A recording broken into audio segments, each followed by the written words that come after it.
नमस्कार, मैं हूं किरण और आप देख रहे हैं WS न्यूज इंडिया। 2024 लोकसभा चुनाव की घोषणा होते ही सभी दल अपने अपने प्रत्याशियों के जीत दिलाने की रणनीति में जुट गए हैं। तो वहीं आम मतदाताओं का इस चुनाव में क्या राय है, चाय पर चर्चा में जानने का प्रयास किया है। आइए जानते हैं हमारे सहयोगी ने क्या बातचीत की।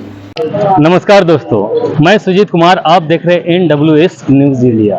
2024 लोकसभा चुनाव की घोषणा होने के उपरांत ही मार्केट में अलग अलग तरह की चर्चा हो गई है और खासकर धनबाद लोकसभा सीट में ऐसे प्रत्याशियों की घोषणा हुई है कि लोग यहां असमंजस में पड़े हुए हैं। तो इसीलिए आज हम लेके आए हैं आपको चाय की चर्चा में और लोगों के से राय जानते हैं कि इस बार के चुनाव में इस श्रेष्ठ नेतृत्व में किसका क्या पसंद है।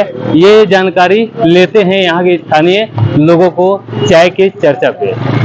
सर, इस बार लोकसभा की चुनाव की घोषणा हो गई है। इस बार अपने देश के शीर्ष नेतृत्व किनको माने आप चुनना चाह रहे हैं? मेरे हिसाब से तो जो हमारे मोदी सरकार है, जो श्री नरेंद्र मोदी जी हैं, उनके नेतृत्व में हमारा भारतवर्ष हर क्षेत्र में एक बढ़िया और बहुत ही अग्रसर रास्ते पे जा रहा है। तो हमारे हिसाब से वो एक बेहतर उम्मीदवार, प्रधानमंत्री के उम्मीदवार तो हैं ही, वर्तमान में भी हैं, और अगले जो टर्म है 24 से 29 वाला, उसके लिए भी वो एक अच्छे उम्मीदवार के तौर पर हमारे देश के लिए विकल्प हैं, ताकि वो देश को एक सशक्त रास्ते पर ले जा रहे हैं। 2024 लोकसभा चुनाव की घोषणा हो गई है। अब लोग हर दल अपने अपने प्रत्याशियों की घोषणा कर रहे हैं, लेकिन इस बार ये शीर्ष नेतृत्व का चुनाव है। इस पर आपको क्या राय है और क्या सोच है? हाँ, ये राष्ट्रीय स्तर का चुनाव है और इसमें राष्ट्रीय मुद्दा बहुत दिन के बाद देखा गया है कि राष्ट्र स्तर पर लोग सोच रहे हैं, राष्ट्रीय मुद्दा के आधार पर चुनाव के लिए मन बना रहे हैं। राष्ट्रीय मुद्दा के आधार पर चुनाव में इस बार मतदान का मन बना रहे हैं दर्शक। जी, आइए और जानते हैं सर। आपका शुभ नाम क्या हुआ सर? नाम प्राण किशोर। प्राण किशोर जी, इस बार वोट करने का प्लान किए हैं ना?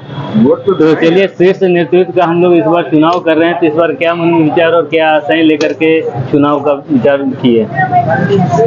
चुनाव तो जैसा चल रहा है उसके मुताबिक फेयर इलेक्शन होना चाहिए और किसी दोषारोपण हो रहा है, लेकिन टेक्नोलॉजी इतना तो है ही सब तक टेक्नोलॉजी की, सब खामियों को दूर किया जाए, पहला बात।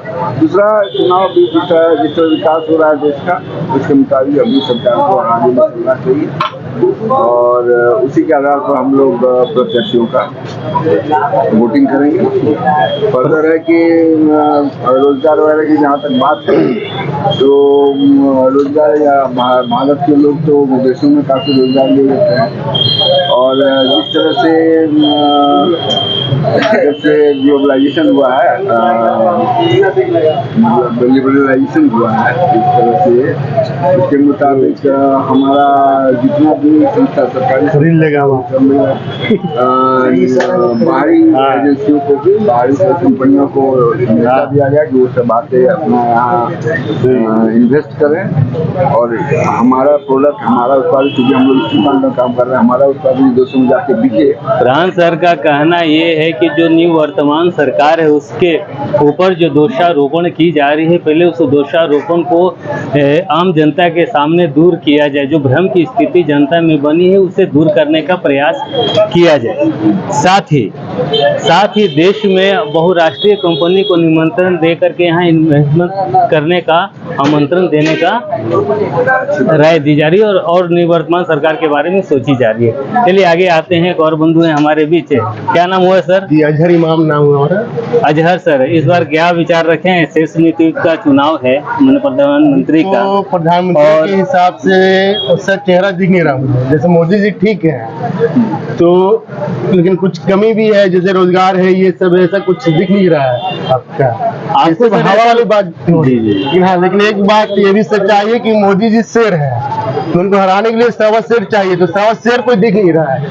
तो जाने वोट करेगा, मेरा तो नोटा पे ही वोट जाएगा, दोस्तों कोई है नहीं जो जी। मतलब अजहर सर का कहना है कि शेर का 100 शेर है, लेकिन बोले ना कि इनके पास कोई विकल्प नहीं है मोदी का।